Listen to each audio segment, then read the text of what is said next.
When I asked my daughter why she never visited, she said, "You're dramatic, Mom. We have our own lives." She didn't know I had closed every joint account that same morning. My name is Margaret, though everyone calls me Maggie, and I'm 72 years old. Before we begin, I'd love to know, where are you watching this from? Drop your state or country in the comments. There's something comforting about knowing we're not alone in our experiences, isn't there? What I'm about to share isn't easy to talk about. For months, I convinced myself I was imagining things, being too sensitive, expecting too much. But sometimes, the people we love most are the ones who hurt us deepest.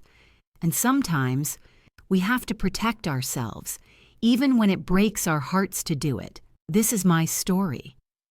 28 years ago, I held my daughter Jessica in my arms for the first time. She had her father's eyes, bright green, full of wonder, and from that moment I promised her the world. My husband Tom and I weren't wealthy, but we were comfortable. He was an accountant, I taught elementary school, we had a modest house in Ohio, a reliable car, and enough left over to save for Jessica's future. Tom died when Jessica was 16. Heart attack, sudden and cruel. One morning, he was reading the newspaper at breakfast, and by evening, he was gone. The grief nearly destroyed us both, but we had each other. I held Jessica while she cried, and she held me. We promised we'd get through it together. And we did. I worked extra hours tutoring after school. I took on summer positions.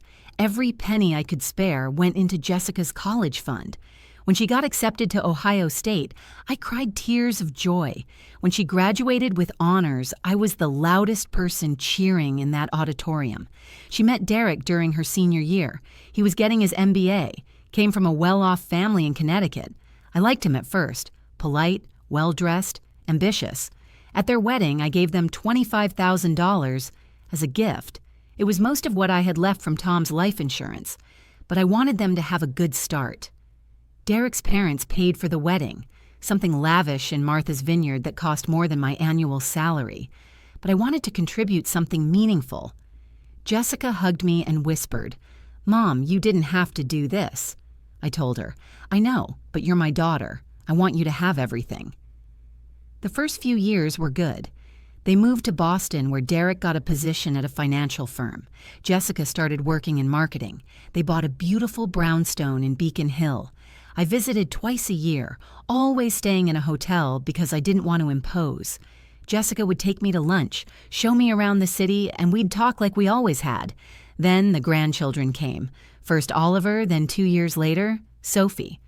I was overjoyed. I flew to Boston the day after each was born, held those tiny babies, and felt my heart expand in ways I didn't know were possible. "Mom, you're going to spoil them," Jessica laughed when I arrived with bags of gifts. "That's what grandmothers do," I said. But something started changing around that time. Jessica's calls became less frequent. At first, I understood. New babies, demanding jobs, life gets busy. I didn't want to be that mother who complained about not hearing from her daughter, so I waited. I gave her space.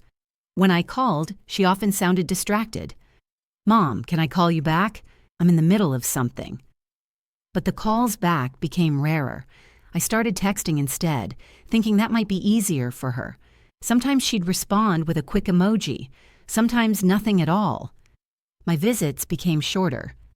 "Mom, this weekend's not great. The kids have activities." Or, "Derek's parents are coming that week." I'd reschedule my flight, pay the change fee, and pick a different time. But there was always something.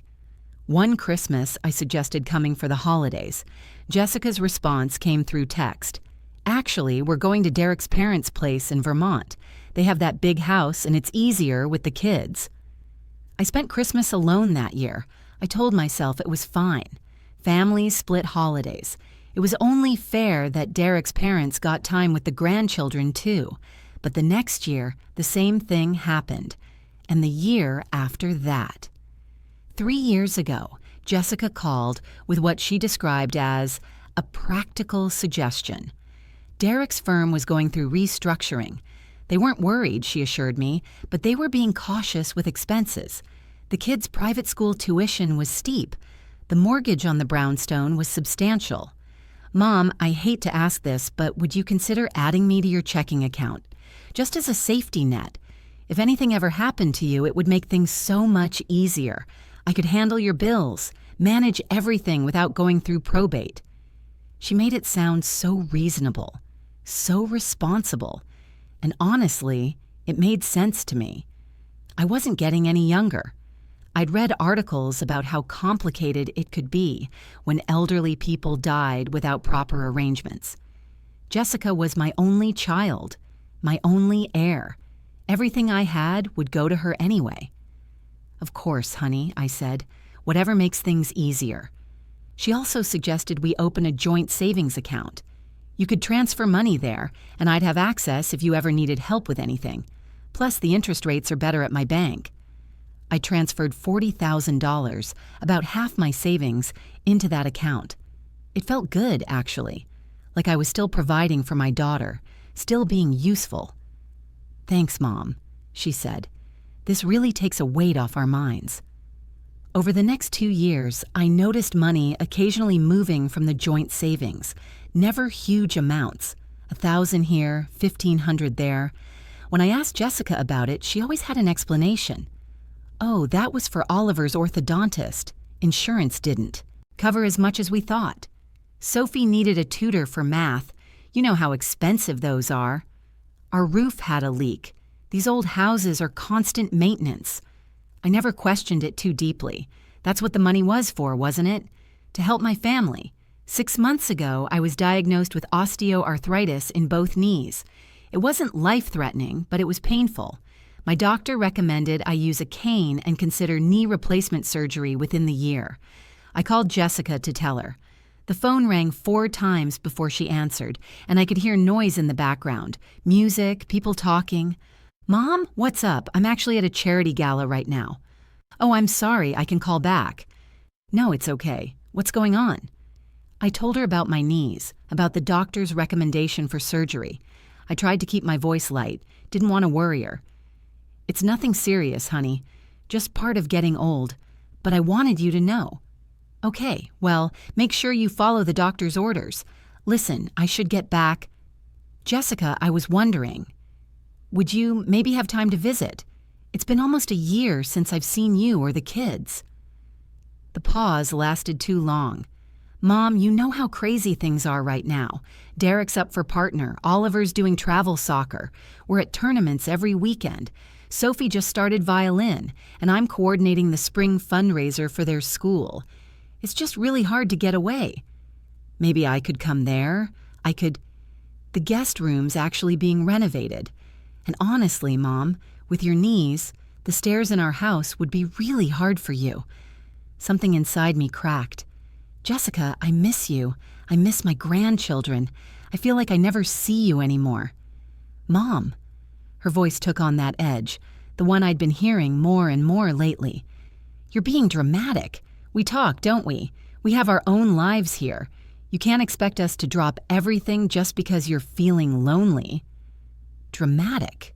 She called me dramatic. I'm not asking you to drop everything. I'm asking for a visit, a phone call that lasts more than 5 minutes, some indication that I'm still part of your life. See? This is what I'm talking about.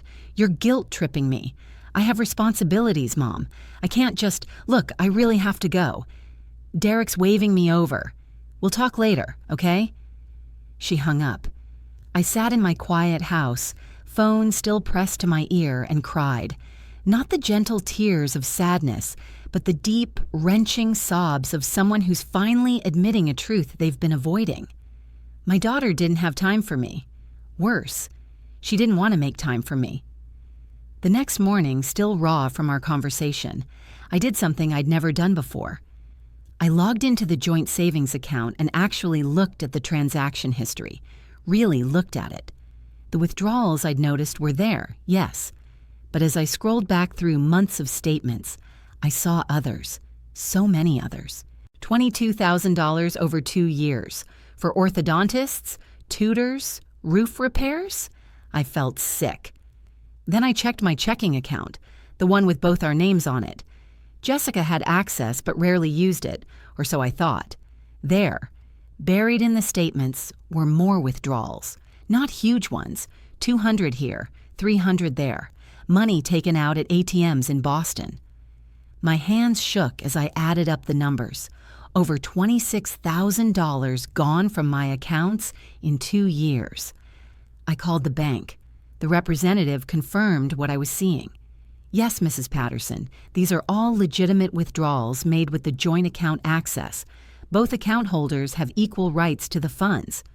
But I didn't authorize these. I understand, ma'am, but with a joint account, either party can access the money without permission from the other. That's the nature of joint ownership. After I hung up, I sat at my kitchen table for a long time. I thought about Jessica's beautiful house, her expensive cars. She drove a Range Rover. Derek had a Mercedes. The designer clothes I'd noticed on my last visit. The lavish vacation photos on Facebook. Turks and Caicos, Napa Valley, skiing in Aspen.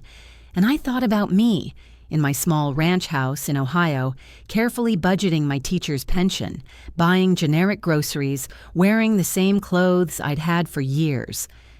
She wasn't struggling. She was spending my money I'd worked 40 years to save, on luxuries while telling me she was too busy to visit. I didn't make my decision in anger, though anger was certainly there. I made it in clarity. That night, I couldn't sleep. I lay in bed staring at the ceiling and memories washed over me. Teaching Jessica to read, sitting through every school play, every soccer game, every parent-teacher conference, working 2 jobs after Tom died so she wouldn't have to take out massive student loans, giving her that $25,000 for her wedding, transferring $40,000 to the joint account because she'd asked.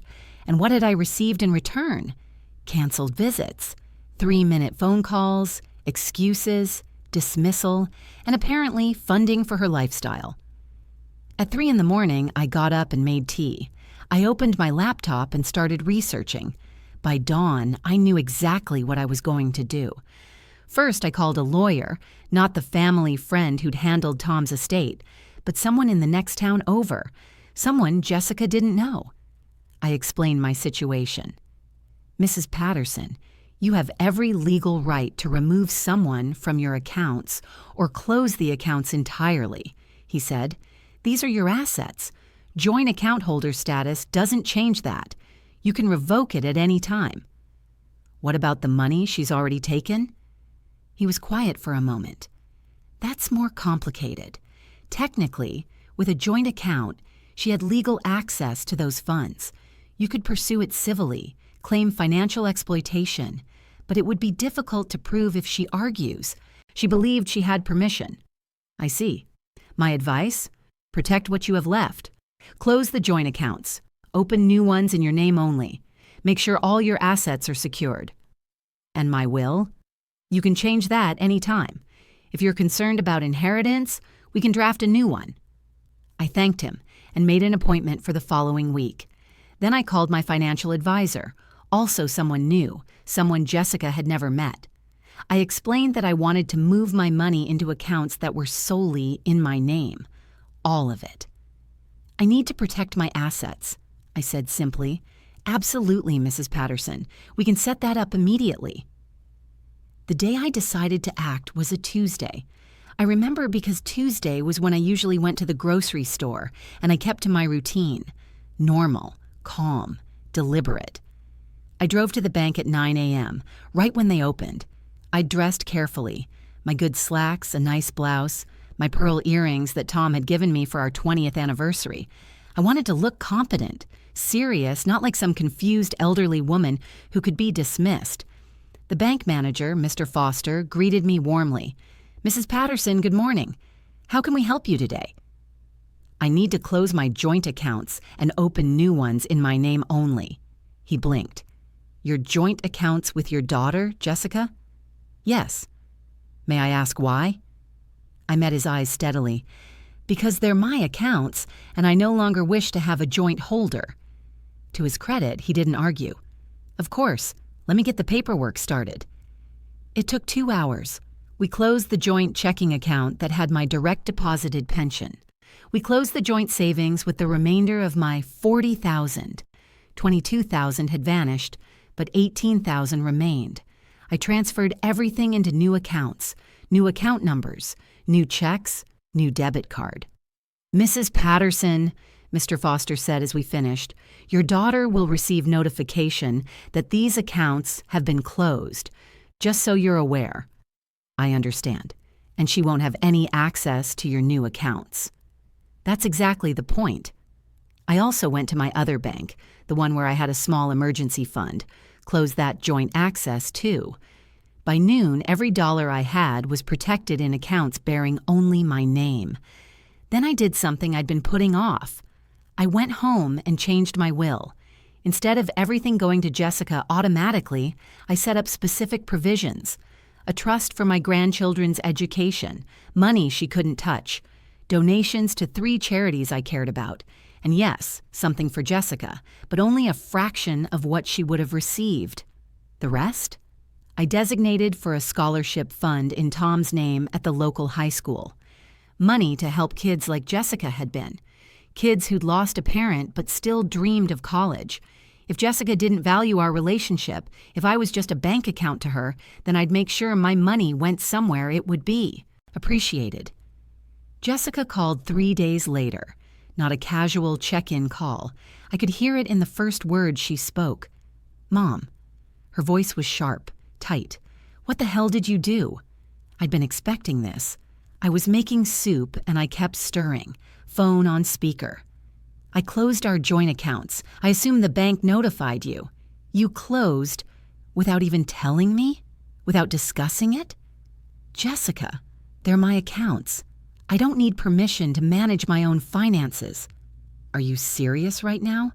We had an arrangement." "An arrangement where you took almost $26,000 without telling me?" Silence, long and heavy. "I don't know what you're talking about," she finally said, but her voice had changed, uncertain now. "I went through the statements, honey. All of them. The joint savings, the checking account. $26,000 over 2 years. Should I list the dates and amounts?"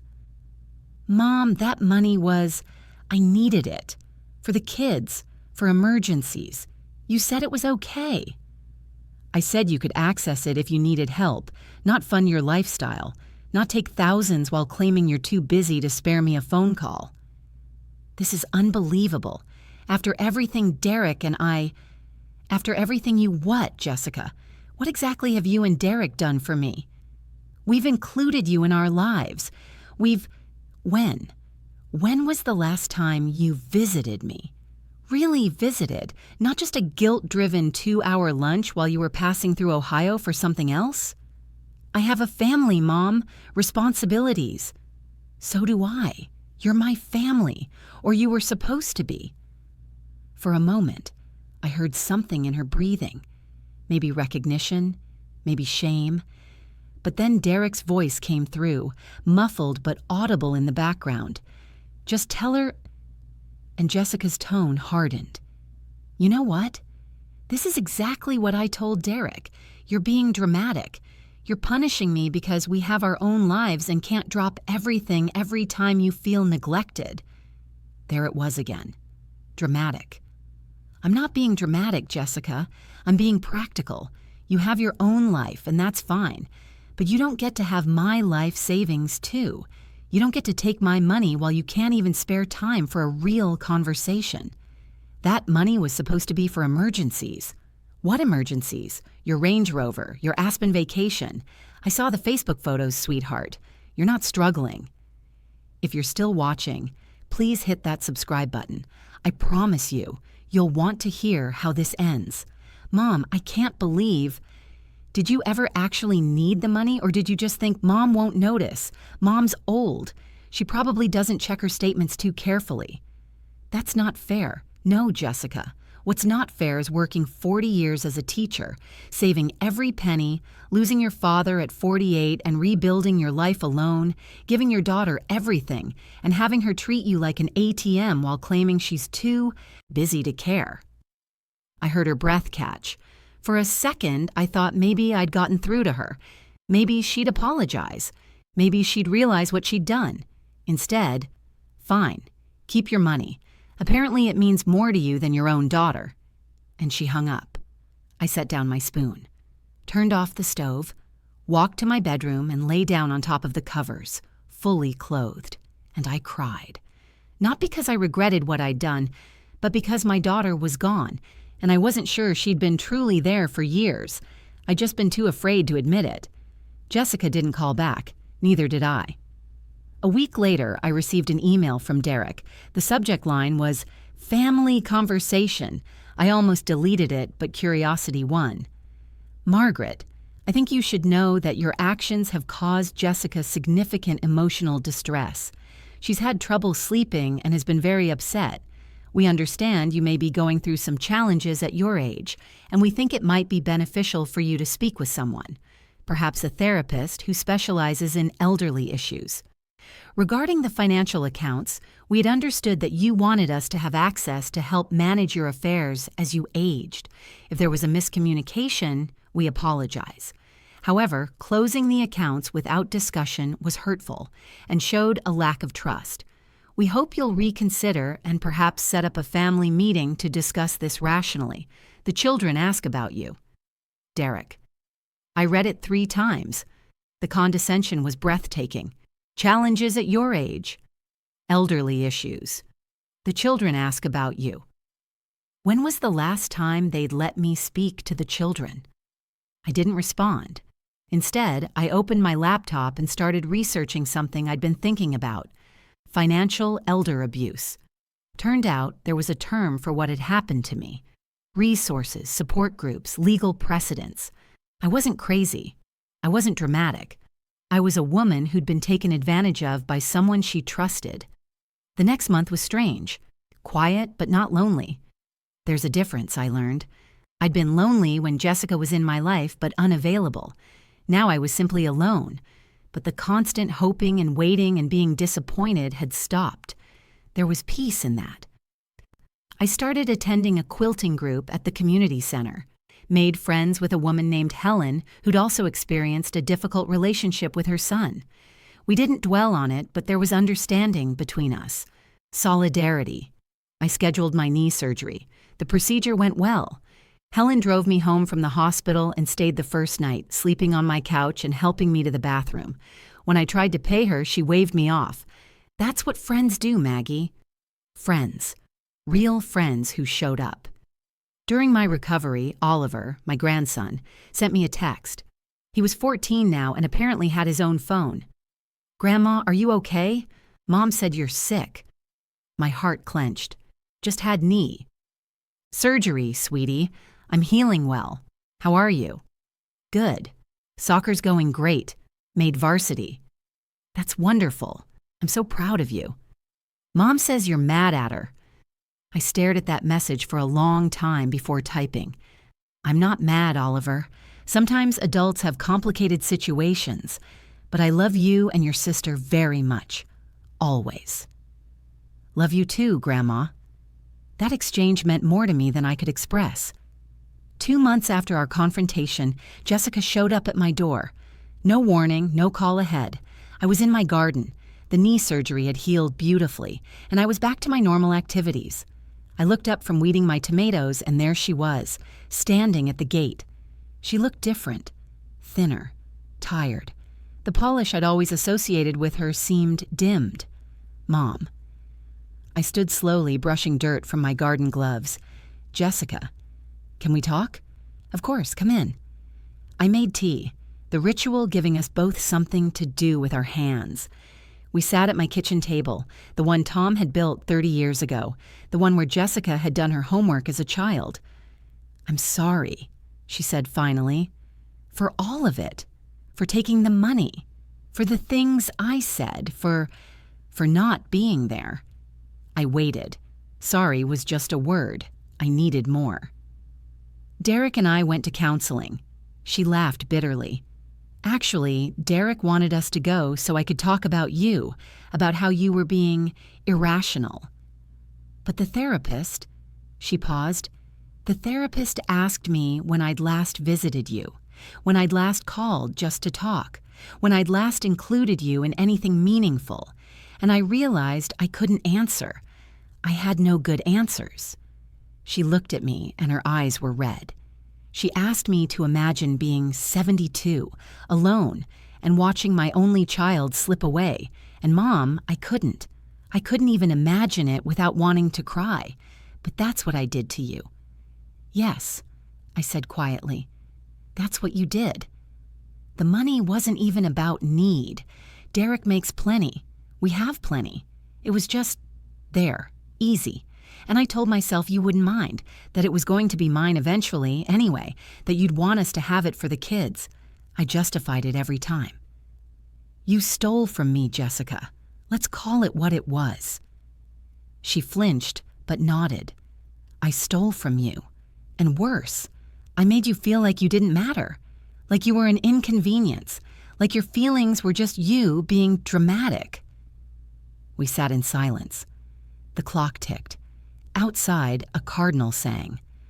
I want to pay it back, she said. All of it. Every dollar. I don't want your money, Jessica, but I want my daughter. That's what I've always wanted. Not your money, not your guilt. Just you. Real you. Present you. She was crying now, tears streaming down her face. I don't know if I know how to do that anymore. I got so caught up in the life Derek and I built, in looking perfect and being perfect, that I forgot what actually matters. So learn again, but Jessica, understand something. I won't be treated that way anymore. I won't accept scraps of your attention. I won't be dismissed or called dramatic when I express hurt. I'm your mother, and I deserve respect. You do. You absolutely do. And if you can't give me that, if you can't actually make space in your life for a real relationship, then it's better we keep our distance. I won't live waiting for crumbs from you. She reached across the table, took my hands. I want to try, Mom. Really try. If you'll let me. I looked at our hands together, hers smooth and manicured, mine weathered and spotted with age. She'd gotten her long fingers from me, her stubborn streak too, probably. I'll let you try, I said. But Jessica, actions. I need actions, not promises. The changes came slowly at first, then more steadily. Jessica started calling every Sunday evening, not quick check-ins, but real conversations. She told me about her life, asked about mine, actually listened to my answers. She sent me photos of the kids, not Facebook posts, but pictures sent directly to me, with messages about what was happening in their lives. 6 weeks after our kitchen table conversation, she showed up again, this time with Oliver and Sophie. Mom, the kids want to spend the weekend with you, if that's okay. I'll pick them up Sunday afternoon. I looked at my grandchildren. Oliver, almost as tall as me now. Sophie, with Jessica's green eyes. They looked uncertain, shy almost. We'd been strangers for too long. I'd love that, I said. That weekend, I taught Sophie how to make Tom's famous chocolate chip cookies. Oliver and I watched a soccer match, and he explained plays to me with the patience I'd once used teaching him to read. We played board games, we talked, we laughed. When Jessica picked them up, Sophie hugged me hard. Can we come back next month, Grandma? Anytime you want, sweetheart. A month later, Jessica invited me to Boston. I want you to stay with us, in our house. We've set up the downstairs guest room so you won't have to do stairs. Please, Mom. I went. The visit wasn't perfect. Years of distance don't evaporate overnight. But it was real. We talked about the money, about the hurt, about Derek's enabling and her choices. She showed me the bank statements proving she'd transferred $26,000 into a new account in my name. I hadn't asked for it, but she'd done it anyway. I can't undo what I did, she said, but I can try to make it right. On that trip, Derek apologized too. It was stiff, formal, but it was something. I pushed Jessica to prioritize wrong things. I'm sorry for my part in hurting you.